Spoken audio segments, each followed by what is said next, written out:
minha irmã, a paz do Senhor Jesus. Seja muito bem-vindo e bem-vinda mais uma vez ao meu canal. Hoje nós estamos aqui com a nossa lição número 5 da nossa Escola Bíblica Dominical, que tem por tema Libertos do Pecado para uma Nova Vida em Cristo.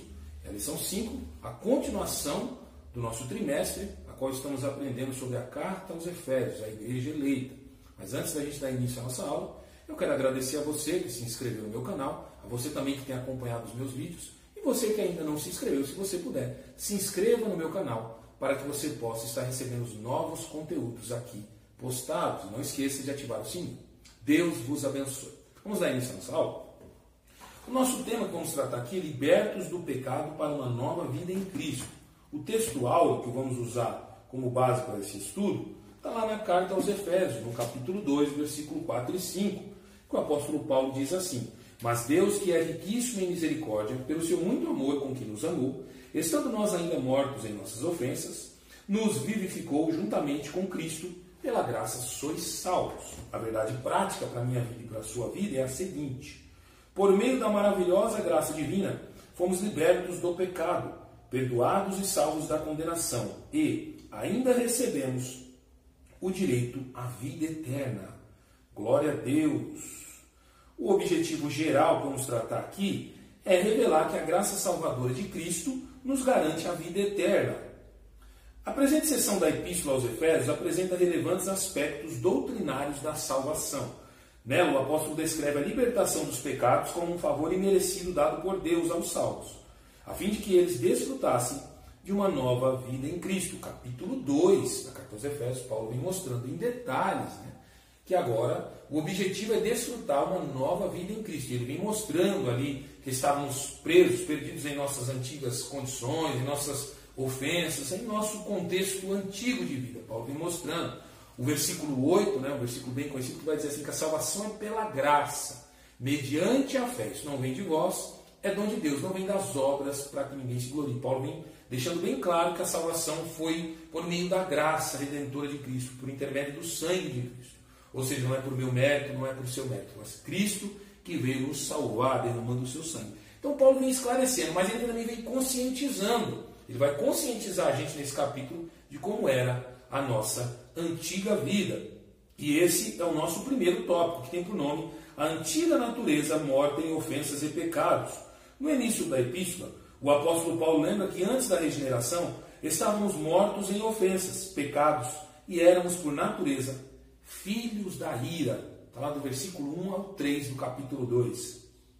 Nossa condição anterior: e vos vivificou, estando vós mortos em ofensas e pecados. Diz o primeiro versículo, a palavra ofensa do grego, paraptoma, tem o sentido de passo em falso de forma deliberada. Aquela famosa frase que usamos, Quem é que nunca usou essa frase? Muitos de nós já usamos, Ih, eu pisei em falso, tropecei, torci o pé. Mas aqui ele fala que o sentido dessa palavra, passo em falso, no sentido do pecado, é algo deliberado. É uma pessoa que está pisando em falso de forma contínua, de forma premeditada, de forma pensada. E nós, essa é a nossa antiga condição. A nossa nova condição não nos dá o direito mais de fazer isso. Mas de forma antiga estávamos entregues às nossas paixões. E tínhamos esse hábito de pisar em falso, deliberadamente, constantemente. O termo pecado é amártia, o qual descreve como aquele que erra o alvo. Quando a gente vai estudar, fazer um curso teológico, a gente vai ver lá que tem uma das doutrinas chamada amartiologia, que é a doutrina do pecado. Se você comprar um livro de teologia, seja ele teologia reformada ou teologia pentecostal, que seja, você vai ver lá que vai ter a amartiologia, que é a doutrina do pecado. E amartia, a palavra significa errar o alvo. E o pecado, que está dentro da gente, claro, não estamos mais sob o jugo dele, mas temos o pecado. Somos semente de Adão, somos sequência de Adão. Temos o pecado. Se dissermos que não temos pecado, já estamos pecando em dizer isso. Mas voltando aqui. Então a palavra amartia, que significa errar o alvo, então o pecado ele está constantemente na minha vida e na sua, querendo fazer com que a gente erre o alvo. O principal alvo que ele quer que a gente erre é o alvo da salvação. Mas ele quer que a gente erre o alvo da fidelidade, o alvo do amor. Quantos estão errando o alvo da comunhão, da fraternidade, o alvo de buscar a Deus? Então o pecado constantemente, e a palavra amartia me dá esse significado, errar o alvo. Ele quer constantemente que eu erre o alvo. E o alvo principal da nossa vida aqui nessa terra é mostrar salvação às pessoas e saber que somos salvos, a igreja eleita na pessoa do Senhor Jesus Cristo. Mas o pecado, por isso que Paulo vai falar da guerra da carne com o Espírito, porque a carne, por meio do pecado, constantemente quer fazer eu errar o alvo. A carne não quer que eu busque as coisas de Deus, o pecado não quer que eu leia a palavra de Deus, o pecado não quer que eu vou orar, o pecado não quer que eu busque as coisas de Deus, mas essa, como diz aqui, é a minha natureza anterior. E por isso que ele traz o comentarista esse primeiro tópico, e eu considero muito oportuno, altamente oportuno, é fazer a gente refletir da nossa antiga natureza. Então nós éramos assim, mortos em nossas condições, mortos em nossas atitudes, dominados pela mártia, pelo pecado que constantemente fazia a gente errar o alvo. Mas agora não estamos mais nessa condição. Ele continua aqui. Em vista disso, o homem em sua natureza decaída é diagnosticado como morto. Assim como o médico faz o diagnóstico, né, quando pega o exame do paciente, assim Deus olhou lá para a terra e falou, não tem um justo sequer. A Bíblia diz, né? Olhou para a terra e estão todos mortos. Vem cá, meu filho, chamou Jesus, vai lá salvar aquele povo. Então esse era o nosso diagnóstico. Cristo não veio condenar ninguém. A Bíblia diz que quem crê será salvo, mas quem não crê já está condenado. Ou seja, já está perdido, morto em sua própria ofensa. Certo? A Bíblia diz que é dado ao homem viver uma só vez, depois disso segue-se o juízo. Então eu preciso aceitar a Cristo nessa vida aqui agora. Então o tema da lição é libertos do pecado para uma nova vida, aqui nessa terra, uma nova vida em Cristo. Esse é o nosso objetivo. Ou seja, uma declaração de real condição das pessoas sem Deus. É a nossa vida antiga, era, né? O conceito é de morte moral e espiritual provocada pelo pecado. Morte moral e espiritual. Espiritual, não tenho mais desejo de orar, não tenho desejo de ler a Bíblia, não tenho desejo de buscar as coisas de Deus. Imoral, as minhas atitudes são imorais, as minhas atitudes são relativizadas. Hoje em dia tudo assim, é muito relativo. Não, isso aí não tem problema não. E aos pouquinhos, né? O inimigo, nosso adversário, Satanás, ele vai introduzindo, e a gente vai falar um pouco mais à frente disso aqui, ele vai introduzindo coisas no mundo, no sistema mundano, para mostrar para muitas pessoas que não, isso é relativo, não é bem por aí, com o objetivo de tirar o nosso conceito moral e espiritual. Mas essa é uma natureza do homem antigo, não é a nossa mais. A nossa natureza agora é uma natureza nova, na pessoa do Senhor Jesus Cristo, de acordo com a sua vontade, com a sua palavra. Eu não ando mais em práticas imorais, deliberando imoralidade. Aí você pode pensar, poxa, mas você disse há pouco que eu tenho pecado, que o pecado está em si, nós temos, mas agora não deliberamos mais pecado. Não estamos mais sob o jugo da prática pecaminosa. Temos a consciência, e o Espírito Santo prega constantemente na nossa consciência, nos mostrando. Por isso que quando erramos, o Espírito Santo nos mostra, não está certo, está errado, se arrependa deste caminho. A importância de estar no processo de santificação. Então, essa era a nossa antiga condição, né? E esse é o objetivo, fazer a gente perder a nossa moral e a nossa vida espiritual. Vamos lá, continuando aqui. O conceito é de morte moral e espiritual provocada pelo pecado que inevitavelmente separa o homem de Deus. Isaías 59, versículo 1 e 2, né? Eu vou ler aqui esse texto de Isaías aqui. Isaías 59, versículo 1 e 2. Olha o que a palavra de Deus vai nos dizer aqui. Que maravilha. Eis que a mão do Senhor não está encolhida, para que não possa salvar, nem o seu ouvido agravado, para que não podes ouvir. Mas as vossas iniquidades fazem divisão entre vós e o vosso Deus, e os vossos pecados encobrem o seu rosto de vós, para que vos não ouçam. Ou seja, as mãos do Senhor não estão encolhidas, nem os seus ouvidos agravados. Nosso Deus é perfeito. Ele não é imperfeito como a gente, ele não tem falhas.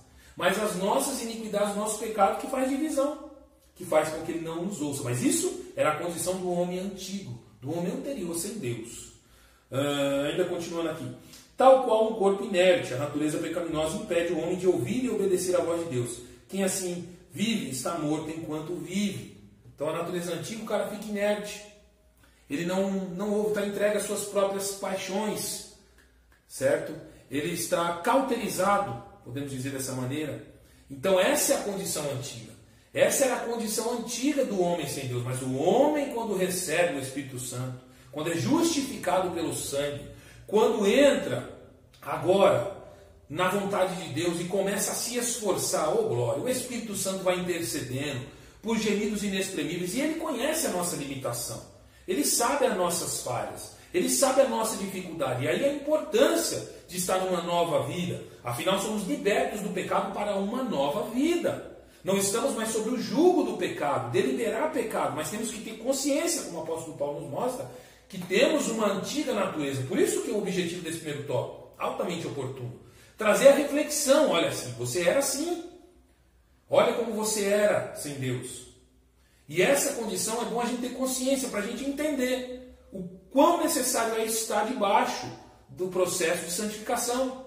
É estar sob a incumbência do Espírito Santo, porque senão a gente pode voltar. Tem até uma frase que eu vi esses dias numa rede social que ele colocou mais ou menos assim, que ele achou que o velho Adão estava morto. Aí ele colocou uma foto de um homem nadando e falou assim: mas descobri que ele sabe nadar. Pensei que ele tinha morrido afogado, mas descobri que ele sabe nadar. Ou seja, a velha natureza está ali, o pecado está aqui, mas o processo de santificação não deixa ela aflorar, não deixa ela tomar a frente, porque o Espírito vai tomar a frente. Por isso a importância de praticar, de estar constantemente aprendendo, na escola dominical, aprendendo a palavra de Deus, fazendo as minhas devocionais, para a natureza antiga ela não voltar.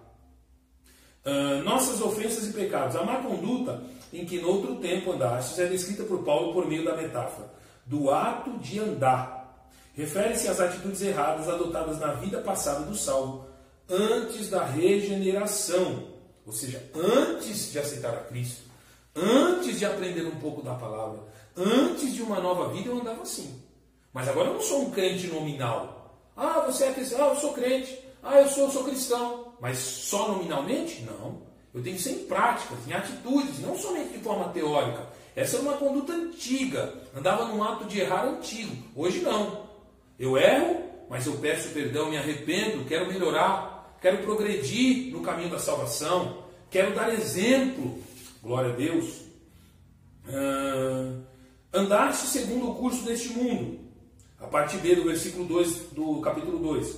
Os costumes eram praticados conforme o sistema mundano da época, tais como a imoralidade, o furto e a mentira. Olha só. O sistema mundano influenciava o furto, a mentira e a imoralidade. Vamos trazer para hoje. O sistema mundano não faz a mesma coisa? Por meio de algumas redes sociais, por meio de televisão, por meio, às vezes, de algumas pessoas que estão lá na política. O sistema mundano, de toda a sua forma, ele influencia muitas pessoas ao furto, à mentira, à imoralidade. Mas no meio desse sistema mundano, há uma igreja. E quando olhamos para a Bíblia, vemos lá Daniel, não querendo tocar nos manjares do rei. Olhamos para Sadraque, Mesaque e Abdenego, não vou me prostrar diante dessa estátua. Todo mundo se prostra, mas os três não. Estavam ali numa Babilônia, mas não se encurvaram para a Babilônia. A igreja está numa Babilônia, de uma certa forma. A igreja, o sacerdócio real, o povo adquirido, o povo que Deus levantou nessa terra, está numa Babilônia caída, imoral, com práticas ruins, que furta, que mente. É uma Babilônia influenciada pelo sistema mundano, e até alguns são levantados, ficam muito famosos e são usados como massa de manobra para influenciar essa massa. Mas a igreja não. Ô glória, a igreja está no meio da Babilônia, mas não vive em práticas da Babilônia. Essa condição era antiga. Eu não estou mais nessa condição, bendito seja o nome do Senhor, como a gente está aprendendo aqui. Uma constatação de que o salvo não deve tomar a forma do mundo, relativizar o pecado e muito menos ajustar-se à maneira de viver do seu tempo. Romanos 12, versículo 1 e 2, diz assim: rogo-vos, pois, olha, rogo-vos, imploro, que apresentei o vosso corpo como sacrifício vivo e agradável a Deus, esse corpo. E ele vai dizer no versículo 2, mas não vos conformeis com este mundo, mas transformai-vos pela renovação do vosso entendimento. E aí você vai experimentar a boa, perfeita e agradável vontade de Deus. Ou seja, eu não me conformo com essa Babilônia, eu não me conformo com essa natureza antiga, não quero mais para mim. Agora eu vou transformar o meu entendimento, glória, pela palavra de Deus. Vou transformar o meu entendimento pela oração, vou transformar o meu entendimento pelos conceitos morais e espirituais que o meu Deus me ensina. Ou seja, é bom, como disse o comentarista, refletir nessa antiga natureza, para a gente ter ciência de quem éramos, de quem somos hoje, e cada vez mais valorizar o que temos. Glória a Deus. Andaste segundo o príncipe da potestade do ar. uma alusão a Satanás que exerce autoridade sobre os poderes do mal. Indica que os agentes malignos têm a capacidade de influenciar os homens desobedientes e incrédulos. Segunda carta aos Coríntios, capítulo 4, versículo 4, vai dizer que o Deus deste século cegou o entendimento dos incrédulos para que não lhes resplandeça a glória de Cristo, que é a imagem de Deus. Então Satanás fica cegando o entendimento. Por isso que muitas pessoas você vai pregar, vai falar para a pessoa, não é bem assim, não, isso daí é bobagem. Né? Acredito que você já se deparou com alguma pessoa assim, não, isso é bobeira, isso é antigo. Então Satanás constantemente, ele não perde tempo, ele vai cegando o entendimento. Mas o crente salvo não. Ele renova o entendimento, glória, ele renova dia após dia o seu entendimento, ele vai renovando o entendimento à luz da palavra de Deus, porque não estamos mais nessa antiga condição. Então, assim como eu estou refletindo aqui nessa antiga condição, reflita você aí também. Reflita aí também, mostre para alguém, talvez que esteja nessa condição, mostre para ela, olha como você era, mas olha o que Jesus fez por você. A salvação, a graça merecida, olha o que Deus fez por você, por mim. Agora ele requer uma nova conduta. Não estamos mais sobre o jugo do pecado. Vamos lá. Mais adiante na carta, Paulo alerta que a nossa luta é contra tais seres do mal. Nossa luta não é contra a carne, contra o sangue, mas contra as hostes espirituais da maldade, o príncipe, as potestades, enfim, o príncipe das trevas. Contudo, não é necessário temer, pois Deus exaltou Cristo acima de todos eles. Não é necessário temer para quem está vivendo uma vida como o Senhor nos ensinou. Quem está vivendo sobre a proteção do Espírito Santo, quem está buscando comunhão constantemente, não é necessário temer, nem aqui nessa terra, muito menos na futura, porque está salvo, está selado. Oh glória, foi liberto do pecado. Andávamos fazendo a vontade da carne e dos pensamentos. Refere-se à inclinação para fazer o mal, algo inerente à natureza humana. Andávamos fazendo a vontade da carne e dos pensamentos. Aí a gente vai pensar, mas quem é que não tem um pensamento impuro? Quem é que não pensa algo errado? Aí que está. Podemos até pensar, mas quando estamos deliberando, quando pensamos algo errado, e a consciência do Espírito Santo, por meio do processo de santificação, vem e fala, não está certo, você volta, se arrepende, muda, e esse pensamento vai saindo, daqui a pouco você não tem mais. Você está praticando, você é liberto do pecado, para uma nova vida, você está praticando essa nova vida, aprendendo da palavra, orando, buscando comunhão. Esse pensamento, ele não vai vir de forma constante. E mesmo que venha, o Espírito Santo, pelo processo de santificação, ele impede você deliberar, de você querer pensar toda hora, de você querer praticar e vir ao ato, que aí é pior ainda. Então, não andamos mais nessa condição. Temos agora a graça imerecida. Oh glória, o Espírito Santo intercedendo por gemidos inexprimíveis. Glória a Deus. Estão incluídos aqui os pensamentos pervertidos e a prática de todos os desejos desordenados da carne. Como resultados, éramos filhos da ira. Isto é, condenados e desprovidos do favor divino. Paulo sublinha que essa era a nossa condição. Entretanto, aprova ao Pai nos eleger e nos predestinar para filhos da adoção. De adoção. Eu finalizo esse tópico dizendo, a nossa condição diante de Deus era caótica. Éramos escravos e estávamos condenados à perdição e morte eterna. Então, finalizo esse tópico para a gente refletir, que o objetivo é refletir. Reflita aí. Essa era a sua condição. Esse era o seu destino. Esse era o meu destino. Mas agora, bendito seja o nome do Senhor Jesus, somos salvos. Somos colocados agora num outro patamar. Deus nos colocou em outro patamar. Tirou-nos da potestade das trevas e nos transportou para o reino do Filho do seu amor. Somos herdeiros de Deus e co-herdeiros de Cristo. Não vivemos mais essa vida antiga. Mas é bom termos a consciência que é de lá que viemos. É bom ter essa consciência para saber lidar e lutar contra as práticas pecaminosas. Segundo tópico, vivificados pela graça. Por ato de bondade e misericórdia, estando nós ainda mortos em pecados, Deus imensamente nos amou e por isso nos vivificou por meio de sua graça. Agora vamos entender um pouco como foi esse processo. Refletimos um pouco contra a nossa antiga conduta, agora vamos entender um pouco como foi esse processo de vivificados pela graça. E o primeiro subtópico, alcançados pela misericórdia e pelo amor divino.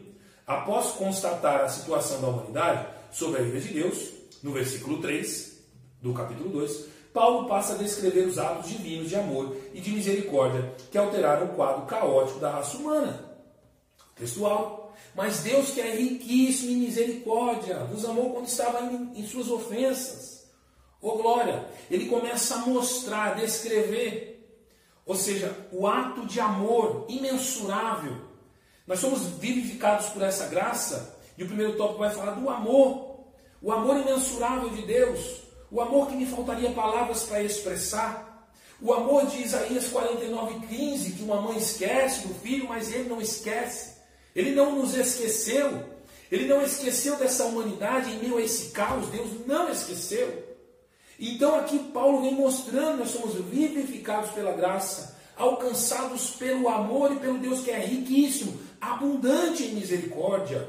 Ô glória! Ou seja, a esperança, dá tempo, ô glória! A esperança para a minha vida e para a sua vida. Há uma esperança ainda nessa vida, e há uma esperança na vida futura. Paulo disse, a casa desse tabernáculo se desfizer, segundo a carta aos Coríntios, capítulo 5, temos de Deus um edifício, uma casa não feita por mãos, eternas no céu. Sabe o que é isso? É o amor imensurável do nosso Deus. Ô glória! Aleluia!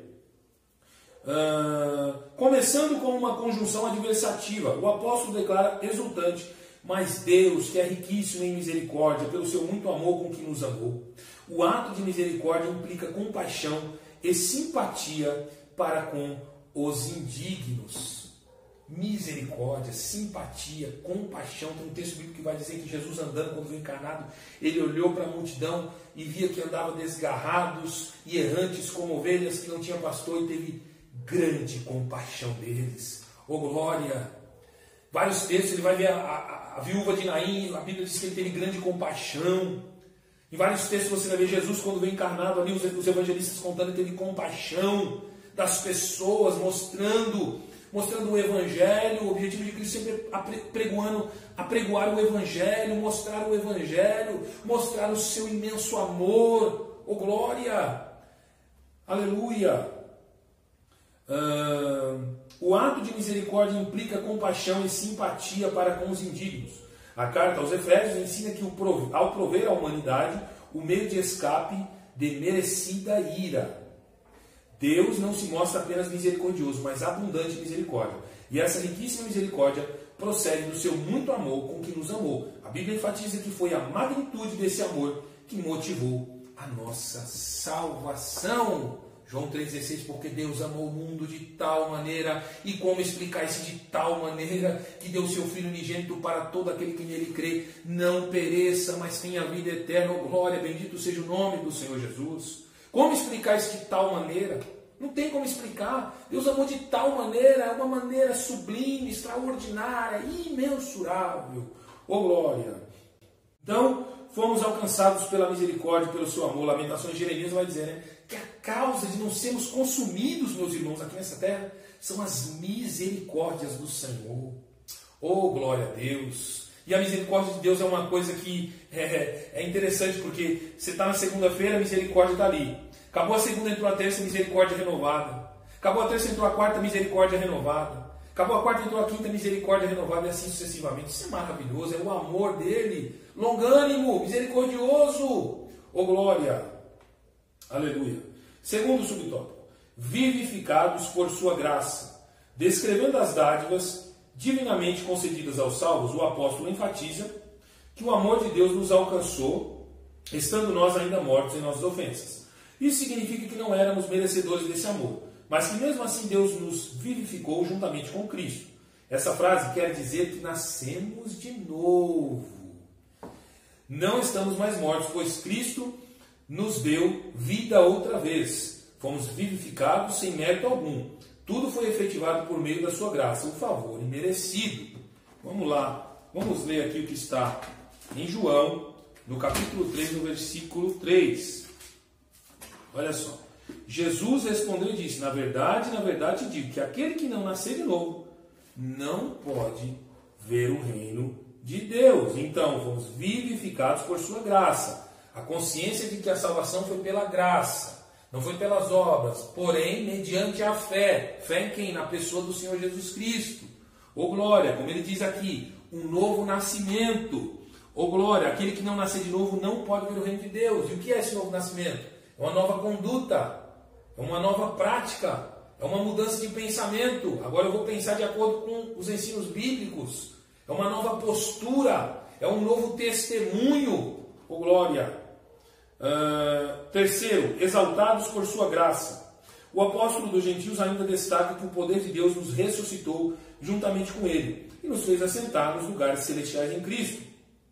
Observe que a palavra juntamente indica que Deus concede ao homem os mesmos benefícios alcançados por Cristo, a ressurreição, a vida eterna e o galardão dos céus. Você já parou para pensar? Deus concede para mim e para você os mesmos benefícios que concede a Cristo. Ressurreição, ô glória, ressurreição, vida eterna e galardão. Eu vou ressurgir, eu vou ter uma vida eterna, eu vou ganhar presente, vou ser galardoado. Tudo que é de Cristo eu também vou usufruir. Que benefício é esse? Que maravilha é essa? E a gente pode pensar e analisar. Olha o privilégio que eu tenho, o privilégio que você tem. Exaltados por sua graça, meu querido irmão e irmã que me ouve e me vê. Vale a pena se esforçar. Ô glória! Vale a pena lutar por essa salvação. Paulo vai escrever em Romanos capítulo 8, versículo 18, que as aflições desse tempo presente, elas não são para se comparar com a glória, que em mim você há de ser revelada. Vale a pena lutar. Vale a pena. Olha que maravilha, olha os benefícios. Os mesmos benefícios, ressurreição, vida eterna, galardão para a igreja, exaltados pela graça, por sua graça. Assim, ao conceder tais bênçãos aos homens, Deus mostrou as abundantes riquezas da sua graça. Desse modo, ratificamos, ou seja, carimbamos, confirmamos que a salvação e seus privilégios são conferidos pela imensurável graça de Deus, o favor divino e merecido. E eu finalizo esse tópico dizendo: o pecador passou da morte para a vida por meio da graça divina, concedida por obra da misericórdia e do grande amor de Deus. Oh glória, a salvação é pela graça, mediante a fé. Isso não vem de vós, é dom de Deus, não vem das obras para que ninguém se glorie. Cristo, no seu imensurável amor, oh glória, me vivificou pela sua graça merecida, derramou o seu sangue naquela cruz do Calvário, para que eu e você tenhamos o direito de alcançar a vida eterna, oh glória. E é por isso que o inimigo da nossa alma, Satanás, luta ferrenhamente contra a nossa salvação, porque ele sabe que ele não tem herança, mas eu e você, como eu já disse, somos herdeiros de Deus e co-herdeiros de Cristo, oh glória a Deus. Deus nos tirou da morte para uma nova vida. Glória a Deus. Terceiro tópico. A salvação não vem das obras. Aqui vamos tentar equilibrar algumas coisas aqui. Vamos lá. Em Efésios, no capítulo 2, versículo 8 ao 10, Paulo revela que a salvação não depende de obras humanas, porque pela graça sois salvos por meio da fé. Porém, uma vez salvo, o crente deve praticar as boas obras. Então, a salvação não depende de obras humanas, tá? É imerecida. Deus fez, tá? Mas não vem pelas obras. A salvação em si, como um ato de salvar a humanidade, não vem por obras humanas. Mas agora, de uma certa forma, o livro de Tiago vai dizer assim, que a fé sem obras é morta. Eu não tenho obras que eu vou fazer aqui que vai salvar alguém. Ele já fez a obra completa de salvação. Mas as obras que eu vou praticar agora vai mostrar a fé que eu tenho naquele que me salvou. Então eu não faço obras para ser salvo. Eu faço obras porque eu já sou salvo. Bendito seja o nome do Senhor Jesus. Primeiro subtópico. Graça como meio de salvação. A salvação inclui a libertação da morte, da escravidão do pecado e da ira vindoura.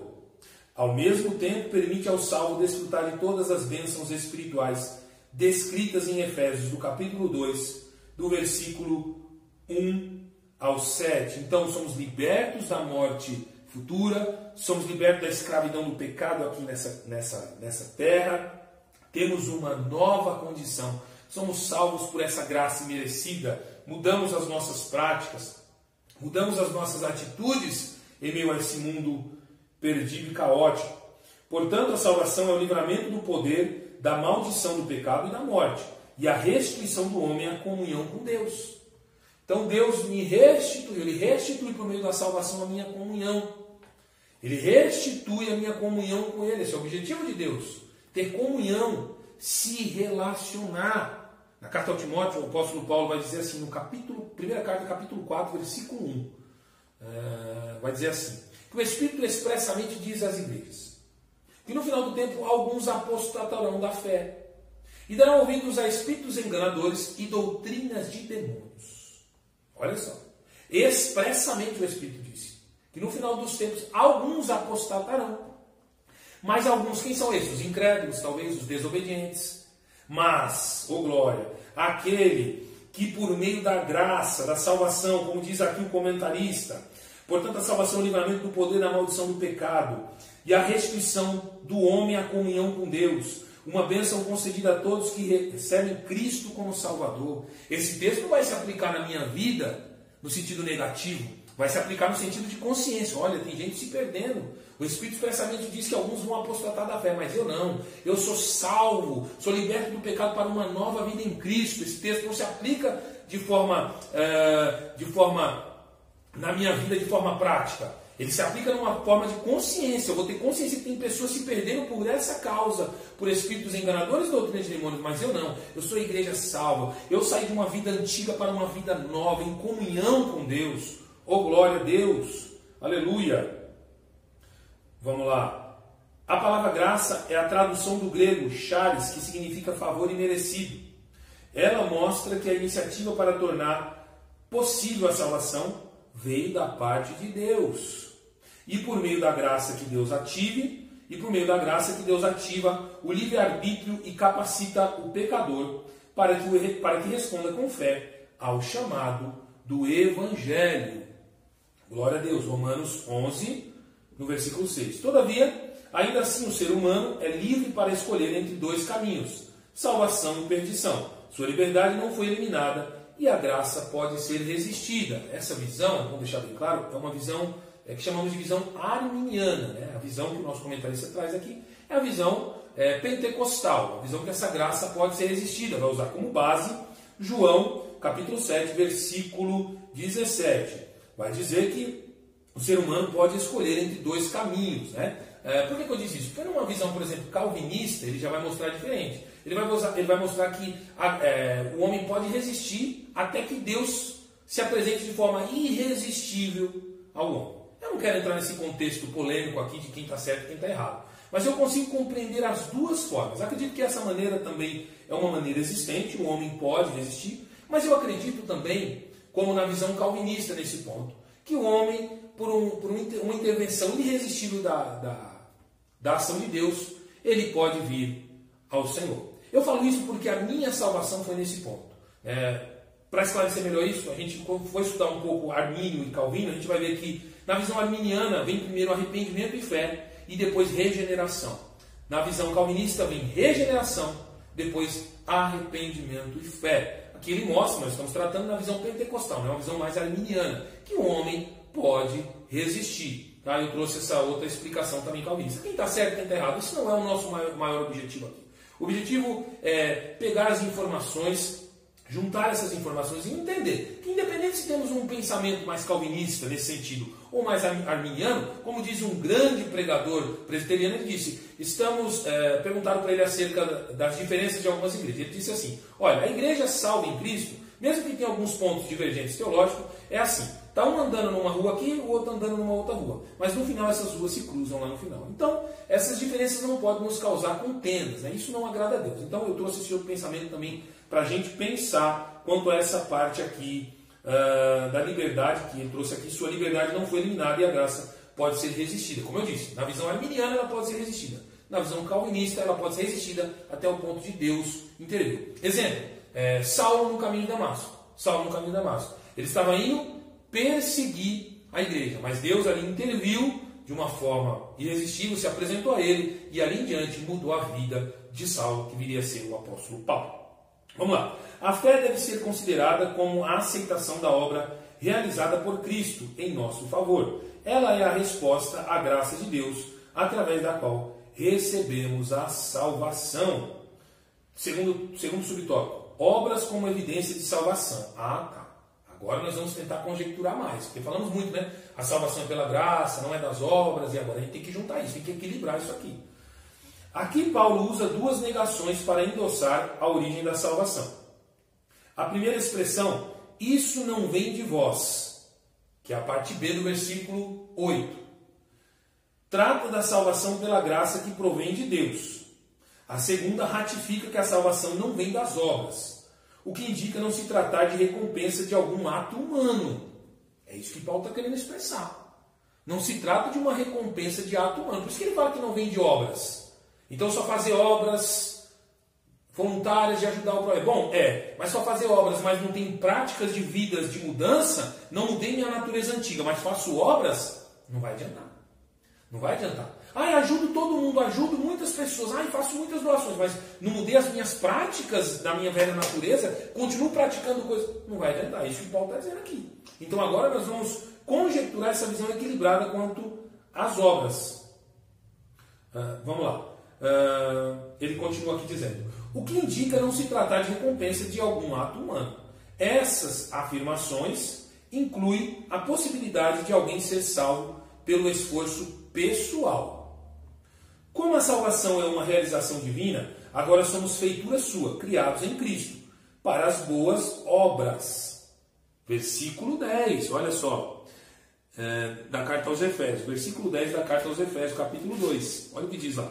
Porque somos feitura sua, criados em Cristo Jesus, para as boas obras, as quais Deus preparou para que andássemos nelas. A salvação vem das obras no sentido de ato de iniciação de salvação que veio de Deus. O próprio Deus nos salvou pelo seu sangue. Mas agora as obras atestam a minha fé na pessoa do Senhor Jesus que me salvou. Glorificado seja o nome do Senhor Jesus. Como a salvação é uma realização divina, agora somos feitura sua, criados em Cristo, para as boas obras. Uma transformação ocorreu. Agora em Cristo somos uma nova criatura e as coisas velhas se passaram. 2 Coríntios 5,17. Quem está em Cristo? Nova criatura. As coisas velhas se passaram, ficaram para trás e tudo se fez novo para a glória de Deus. Por isso, se antes o apóstolo usou a metáfora do andar numa perspectiva negativa, outrora andávamos fazendo obras más. Agora, por meio de uma perspectiva positiva, somos instados, chamados a andar fazendo boas obras. Não como meio para ser salvo, mas como evidência de salvação. Ou seja, eu não faço obras para ser salvo, eu faço obras porque eu já sou salvo, eu sou igreja eleita, não ando mais em atitudes ruins que não agradam a Deus. Agora eu ando numa nova vida pela misericórdia e pela graça de Deus e pelo ensino da sua palavra. Estou liberto do pecado para uma nova vida em Cristo. Finalizo esse tópico dizendo: a salvação é graça divina por meio da fé. As obras não são meio, mas o resultado da nossa salvação. Oh glória! Por isso que ele diz: a salvação é pela graça, por meio da fé. E isso não vem de vós, é dom de Deus, não vem das obras. Ele está falando que não vem das obras, não vem de vós, é a salvação. Mas por meio da fé, pelas obras que eu vou ter na pessoa do Senhor Jesus, imitando Ele, ser depois imitadores de Deus como filhos amados, pela minha imitação a Cristo, eu alcanço a minha salvação, ou seja, as obras novas. Glória a Deus! E eu concluo essa aula aqui. Antes da regeneração éramos filhos da ira e condenados à perdição eterna. Por ato do amor divino, por meio de sua maravilhosa graça, nos tornamos filhos por adoção. Essa gloriosa salvação nos foi concedida independente de nossas obras. A partir da salvação, passamos a praticar boas obras que glorificam a Deus, nosso Pai. Mateus 5,16, para a gente finalizar. Mateus 5, capítulo 5, versículo 16, diz assim: assim resplandeça a vossa luz diante dos homens, para que vejam as vossas boas obras e glorifiquem o vosso Pai que estás no céu. Somos luz do mundo e sal da terra, para que eles vejam as nossas boas obras. Como eu disse, somos Sadraque, Mesaque e Abdenego dessa nova geração, somos Daniel dessa nova geração, Paulo dessa nova geração, João Batista, a voz que clama do deserto. Ou seja, somos libertos do pecado para uma nova vida em Cristo Jesus. Glorificado seja o nome do Senhor Jesus. Em Gálatas 2,20 ele vai dizer assim: já estou crucificado com Cristo, agora não vivo mais eu, mas a vida que eu vivo na carne, eu vou viver na fé do Filho de Deus que me amou e se entregou por si mesmo por mim. Então, meu querido e minha querida irmã que me acompanha nessa videoaula, nós precisamos agora cada vez mais imitar o nosso Senhor Jesus Cristo. Afinal, somos libertos do pecado para uma nova vida em Cristo Jesus. E como é maravilhoso ter essa nova vida, usufruindo ainda aqui nessa terra das bênçãos que Ele derrama na minha vida e na sua vida. Oh glória, sentir a presença de Deus é algo maravilhoso. Que continuemos a nossa jornada, porque maravilhoso, mais maravilhoso ainda vai ser alcançar a nossa salvação. Oh glória, eu quero agradecer a você que me acompanhou aí nesse vídeo. Que Deus te abençoe. Se você puder, deixa seu comentário aí embaixo também desse vídeo aí. Deixa seu comentário, sua pergunta, enfim. Fala se você gostou dessa aula, tá bom? Alguma coisa que você queira comentar. É muito importante o seu comentário para mim. Deixa também o seu like aí, tá bom? Mais uma vez, eu te agradeço por me acompanhar nessa aula. E até a próxima, se Deus quiser. Deus te abençoe. Grandemente, ricamente e poderosamente. Fique na paz do Senhor Jesus Cristo.